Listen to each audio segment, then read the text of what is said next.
दो काम करना था, एक शिक्षा व्यवस्था को बदलना था, एक न्यायिक व्यवस्था को बदलना था। केवल दो काम करना था। कुम्हार को आपने देखा होगा ना, बर्तन कैसे बनाता है, एक हाथ नीचे एक हाथ ऊपर। और पहले क्या करता है, पहले मिट्टी लाता है, मिट्टी को तोड़ता है,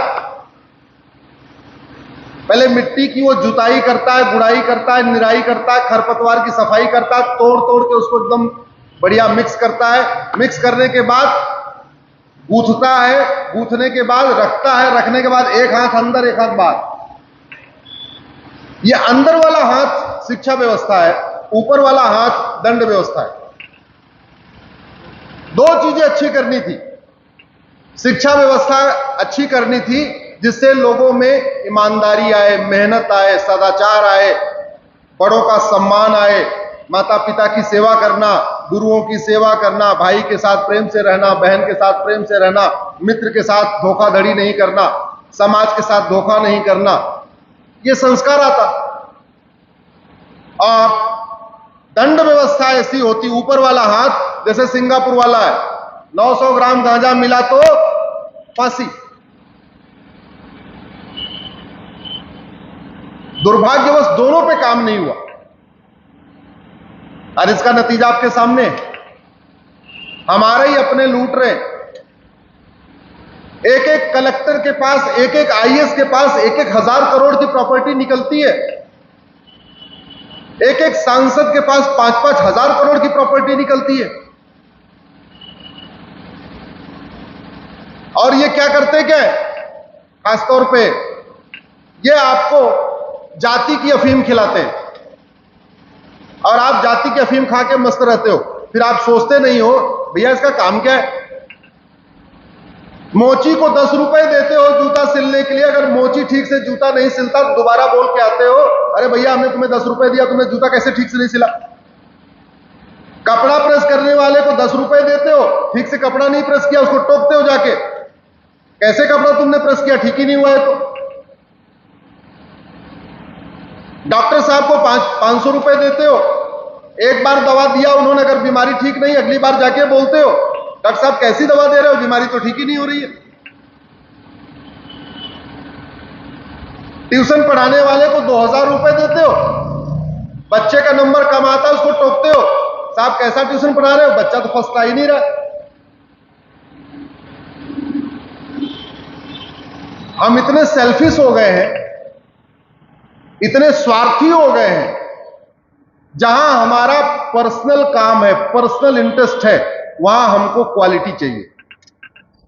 मोची की जाति नहीं देखते, मोची अच्छा चाहिए। दर्जी की जाति नहीं देखते, दर्जी अच्छा चाहिए, बढ़िया कपड़ा फिटिंग देने वाला।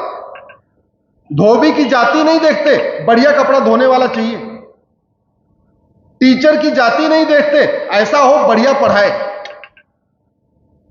ड्राइवर की जाति नहीं देखते, ऐसा हो जो बढ़िया गाड़ी चलाए। डॉक्टर की जाति नहीं देखते, ऐसा हो जो बढ़िया दवाई दे, एक ही बार में बीमारी ठीक हो जाए। लेकिन जब सांसद विधायक चुनते हैं तब क्वालिटी नहीं देखते, तब तो हमारे जाति वाला चाहिए भैया, बस हमारी भाषा वाला चाहिए।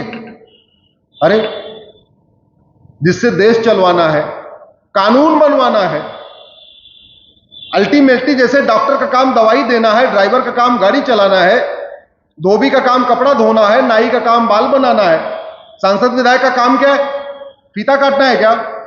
जोर से बोलिए जरा, फीता काटना है क्या? सांसद विधायक का काम है कानून बनाना।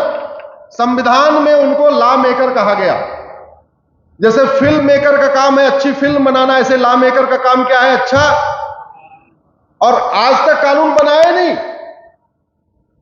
और हम सब लोग सड़ रहे, हम सारे परेशान हैं।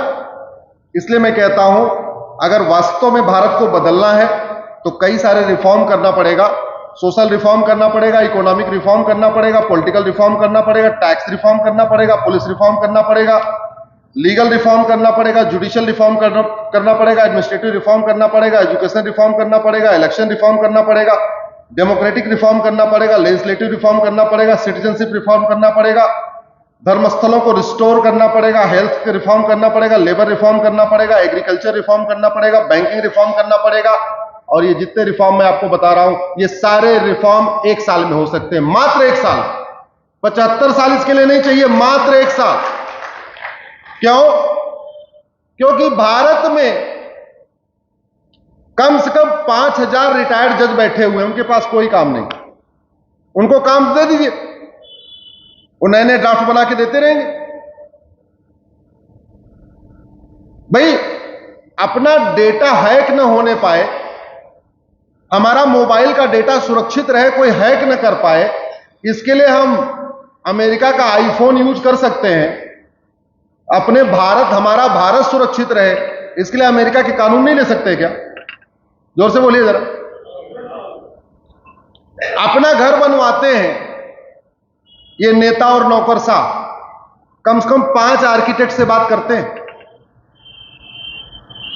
5-7 लोगों का घर भी देख के आते हैं जो नया घर बन रहा होगा, और किसी एक के घर की नकल नहीं करते।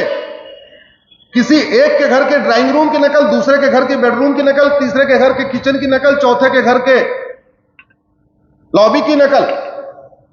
फिर कोशिश क्या होती है कि मेरा घर सबसे अच्छा हो। लेकिन यही लोग जब कानून बनाने चलते हैं, तब नहीं देखते सिंगापुर में क्या चल रहा है, जापान में क्या चल रहा है, अमेरिका में क्या चल रहा है, फ्रांस में क्या चल रहा है, जर्मनी में क्या चल रहा है, चीन में क्या चल रहा है। अपना जहां घर देखना, अपने लिए छोटा सा भी कोई सामान खरीदना, तो 5 दुकान पे जा के देखेंगे, 5 दुकान पे रेट लेंगे, 5 दुकान पे क्वालिटी चेक करेंगे, तब एक दुकान से उठाएंगे। लेकिन जब देश के लिए कानून बनाना होता है, तब जाके 5 देशों का कानून नहीं देखेंगे भाई कहां क्या चल रहा है। अगर हमारे घर में बार बार बिजली जा रही है, बगल वाले घर में बिजली नहीं जा रही है, तो हम जाके पूछते हैं कि नहीं पूछते, भाई आपने कैसी वायरिंग कराई है, आपके घर में बिजली नहीं जा रही, हमारे घर में तो बार बार जा रही है। तो हमारे घर में अगर इतना करप्शन है, सिंगापुर में नहीं है, तो हमें सिंगापुर जाके पूछना चाहिए कि नहीं पूछना, भैया तुमने ऐसा कौन सा कानून बना दिया, तुम्हारे यहां करप्शन ही नहीं है। अगर दुबई में चोरी लूट झपटमारी नहीं है, दुबई में छोटा सा देश, 50 साल पहले जंगल था, रेगिस्तान था, कुछ था ही नहीं वहां पर, उसने कठोर दंड व्यवस्था बनाई। आज देख लीजिए दुबई लोग घूमने जा रहे हैं। 50 साल पहले जापान कुछ नहीं था, अच्छी शिक्षा व्यवस्था बनाई, कठोर दंड व्यवस्था बनाई, जापान देख लीजिए वर्ल्ड नंबर 1 हो गया। 50 साल पहले सिंगापुर कुछ नहीं था, अच्छी शिक्षा व्यवस्था बनाया, कठोर दंड व्यवस्था बनाइए, सिंगापुर हो गया। अनफॉर्चुनेटली हमने उस पर काम नहीं किया।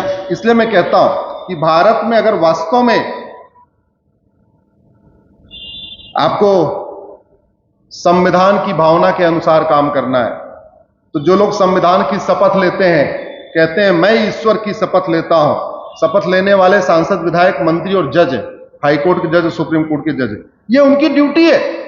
अगर हमारे देश में 5 करोड़ केस पेंडिंग पड़े हुए और बढ़ते जा रहे हैं, तो सुप्रीम कोर्ट के जजों की ये ड्यूटी है कि वो सिंगापुर के कोर्ट का प्रोसीजर देखें, अमेरिका की कोर्ट का प्रोसीजर देखें, बाकी के देखें, और देखें कि वहां पे 2 दिन, 2 डेट, 3 डेट में कैसे सुनवाई हो जाती है। यहां 75 साल, यहां 10 साल 20 साल मुकदमा क्यों चलता है। मेरे साथ दर्शन करने गए थे मामा जी, हम भी इनको मामे आज से कहने लग गए। मामा जी बता रहे हैं इनका 77 से केस है, 77 से, 76 से।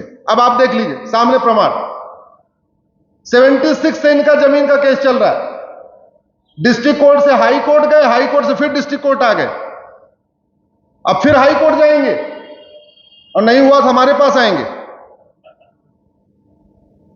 76 से 2023 आ गया, भगवान जाने इनका 2040 तक मुकदमा चलेगा, 2050 तक चलेगा, कब तक चलेगा, ये बदल सकता है।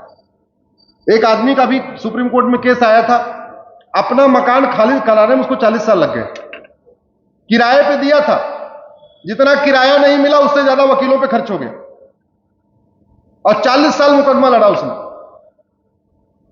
अगर दंड व्यवस्था अच्छी हो जाए, जुडिशियल सिस्टम अच्छा हो जाए, जस्टिस विद इन ईयर हो जाए। जस्टिस विद इन ईयर का मतलब 1 घंटे के अंदर एफआईआर, 1 महीने के अंदर जांच और 1 साल में फैसला, इसको कहते हैं जस्टिस विद इन ईयर। अगर जस्टिस विद इन ईयर हो जाए तो मैं गारंटी के साथ कहता हूं, घूसखोरी भी कम होगी, जमाखोरी भी कम होगी, मिलावटखोरी भी कम होगी, कालाबाजारी भी कम होगी, नशा तस्करी भी कम होगी, मानव तस्करी भी कम होगी, सोना तस्करी भी कम होगी, अलगाववाद भी कम होगा, कट्टरवाद भी कम होगा, जिहाद भी कम होगा, मजहबी उन्माद कम होगा, सड़क के किनारे अवैध निर्माण भी कम होगा, घुसपैठ भी कम होगी, धर्मांतरण भी कम होगा।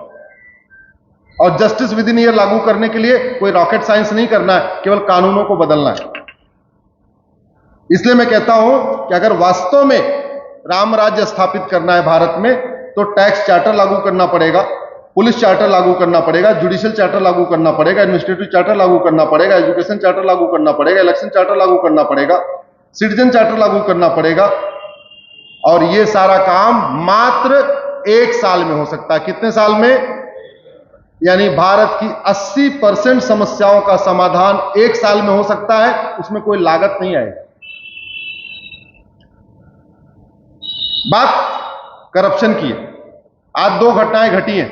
एक सांसद के यहां 200 करोड़ मिला है और एक सांसद को आज सस्पेंड टर्मिनेट किया गया, उनकी सांसद की सदस्यता चली गई। सुना होगा आपने, देखा होगा टीवी में। तो बंगाल की सांसद है महुआ मित्रा, बड़ी शौकीन है, लाख लाख रुपए की घड़ी लेके चलती हैं, पहनती हैं, लाख लाख रुपए का बैग लेके चलती हैं, बहुत शौकीन है।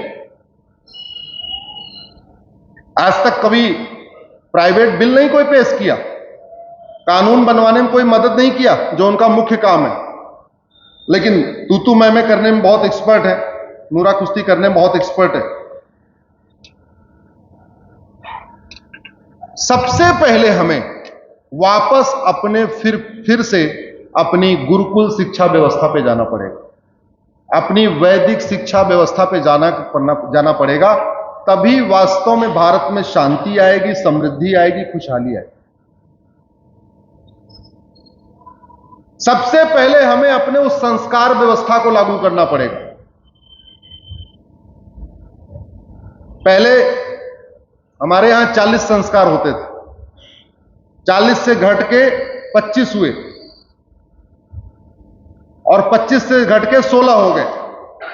जो वर्तमान समय में, जिसको महर्षि दयानंद ने, महर्षि दयानंद जी ने किताब भी लिखी है 16 संस्कार। अगर जो लोग यहां पे आर्य समाज का कहीं मंदिर होगा, ऑफिस होगा, तो आपको वो किताब मिलेगी। इतनी बढ़िया व्यवस्था है। अगर भारत की सरकार प्राइमरी के स्कूलों में उस किताब को लागू कर दे, केवल एक किताब को लागू कर दे, जिसको कहते हैं 16 संस्कार, बहुत बड़ा बदलाव देखने में मिलेगा। उसमें 16 संस्कार में गर्भाधान संस्कार होता है, पुंसवन संस्कार है, सीमांतोन्नयन संस्कार है, जातकर्म संस्कार है, नामकरण संस्कार है, निष्क्रमण संस्कार है, अन्नप्राशन संस्कार है, मुंडन संस्कार है, कर्णवेधन संस्कार है, विद्यारंभ संस्कार है। ऐसे 16 संस्कार हैं उसमें। 15वां संस्कार विवाह संस्कार है, 16वां संस्कार उसमें अंतिम संस्कार है। 15वां 16वां तो होता है। सच्चाई है कि 15वां और 15वें में बहुत आजकल 15वां जो संस्कार विवाह संस्कार, वास्तव में विवाह संस्कार नहीं हो रहा है। वो जो वीडियोग्राफर है वो पूरी शादी करवा रहा है। आज की डेट में पंडित जी का कोई काम ही नहीं है, सारा काम वो वीडियोग्राफर कर देता है। वही बताता है कब खड़े होना है, कब बैठना है, कब झुकना है, कब टेढ़ा होना है, कब बेंड होना है, सारा काम वही कर रहा है। ऐसे लगता है परिवार का रोल, पंडित जी का रोल, समाज का रोल, मामा का रोल, मौसा का रोल खत्म। सबसे महत्वपूर्ण आज की डेट में शादी में कौन हो गया है? वीडियोग्राफर। यह भी बड़ी चिंता की बात है। आज की डेट में अगर आप जिसकी शादी हुई है, किसी से पूछ लो वो 7 वचन क्या दिया था, न लड़का बता पाएगा न लड़की बता पाएगी। किसी को याद ही नहीं है।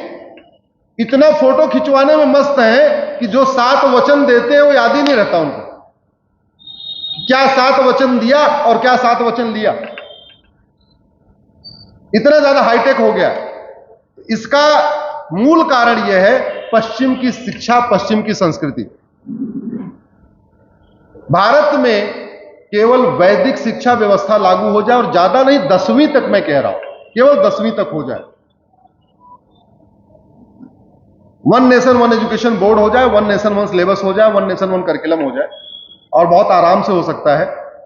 जैसे रेलवे भर्ती बोर्ड, रेलवे का एक ही बोर्ड होता है पूरे देश का, बाकी जोनल ऑफिस होते हैं, ऐसे एजुकेशन का एक बोर्ड हो सकता है, बाकी जोनल उसके ऑफिस हो सकते हैं। Physics, chemistry, math, zoology, botany का सिलेबस कॉमन हो सकता है। उसके लिए ऐसा तो नहीं कि महाराष्ट्र का बच्चा अलग किताब पढ़ेगा, बंगाल का बच्चा अलग किताब पढ़ेगा। अब बस इतना है, महाराष्ट्र वाला मराठी में पढ़ेगा, बंगाल वाला बंगाली में पढ़ेगा, गुजरात वाला गुजराती में पढ़ेगा। सिलेबस अलग करने की जरूरत ही नहीं।